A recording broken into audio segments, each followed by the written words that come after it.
Veamos ahora la definición de calor. Dice que el calor es energía que se manifiesta por un aumento de temperatura y procede de la transformación de otros tipos de energía.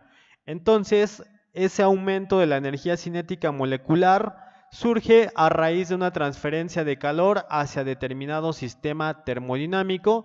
Es por eso que aumenta la energía cinética de las moléculas, porque transferimos calor. Y eso lo podemos ver en este simple esquema.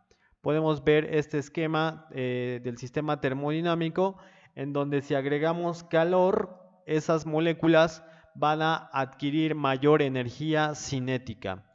Entonces, también la ley cero de la termodinámica, la ley cero, nos dice que el calor siempre va a viajar del cuerpo caliente al cuerpo frío de manera natural y nunca al revés, porque si quisiéramos hacerlo al revés, necesitaríamos de una máquina térmica que hiciera algún tipo de ciclo, pero de manera natural la ley cero dice que el calor siempre viaja del cuerpo caliente al cuerpo frío.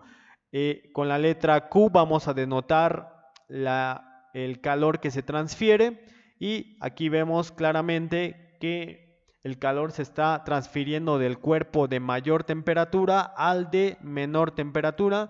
Vemos claramente cómo las moléculas del primer sistema con mayor temperatura tienen mucha energía cinética, mientras que las moléculas del segundo sistema que tienen menor temperatura tienen menor movimiento o menor energía cinética.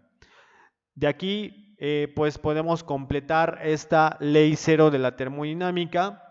Ya dijimos que esa ley cero indica que el calor siempre se transfiere del cuerpo caliente al cuerpo frío, pero después de cierto tiempo, esos dos cuerpos que al inicio estaban en contacto van a alcanzar la misma temperatura. Después de cierto tiempo, a pesar de que uno de ellos tenía mayor temperatura y el otro tenía menor temperatura, ya después de cierto tiempo, no sabemos si sean minutos u horas, pero se va a alcanzar el equilibrio térmico, ese estado de equilibrio térmico donde los dos van a presentar la misma temperatura.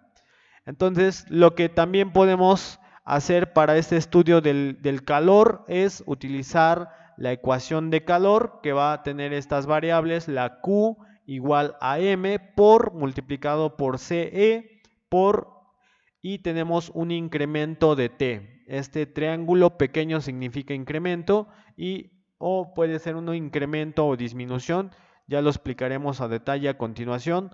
Pero también la otra fórmula para poder hacer los cálculos de calor absorbido o calor perdido es igual a M por CE y eso multiplicado por TF menos TI, donde ¿qué significa cada cosa? La Q mayúscula ya habíamos dicho que significa calor y se mide en calorías, pero como el calor es una medida de energía, entonces ese calor también se puede medir en joules. Y M tiene que ser la masa de la sustancia participante, es decir, la masa de la sustancia que va a perder o va a ganar calor. Esta masa la podemos medir en gramos. Y C.E, que habíamos puesto aquí en las dos fórmulas, significa calor específico, es decir, el calor necesario expresado en calorías, necesario para elevar la temperatura en 1 grado centígrado de 1 gramo de sustancia.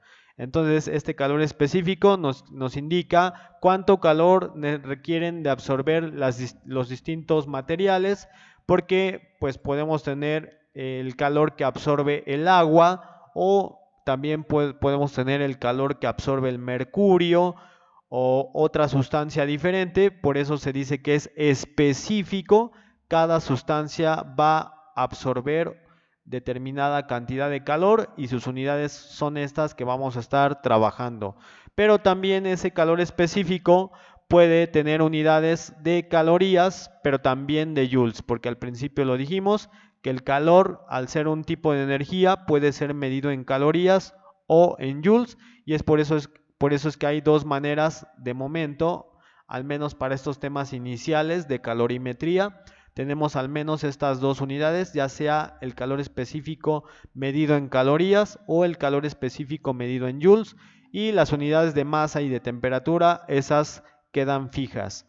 Y ya después habíamos dicho que una de las primeras fórmulas utiliza un pequeño triángulo con una T mayúscula. Ese triángulo con la T mayúscula significa aumento o disminución de temperatura en grados centígrados. Cuando en un problema ya te den los datos y si nada más viene una sola temperatura, eso va a significar que va a ser una sustitución directa. Cuando el problema solamente tenga una temperatura, entonces de manera directa vas a ocupar esta primera expresión.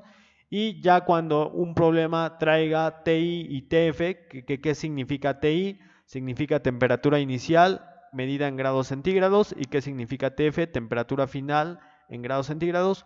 Cuando el problema tenga dos temperaturas que se estén utilizando, entonces ya vas a ocupar la segunda expresión matemática.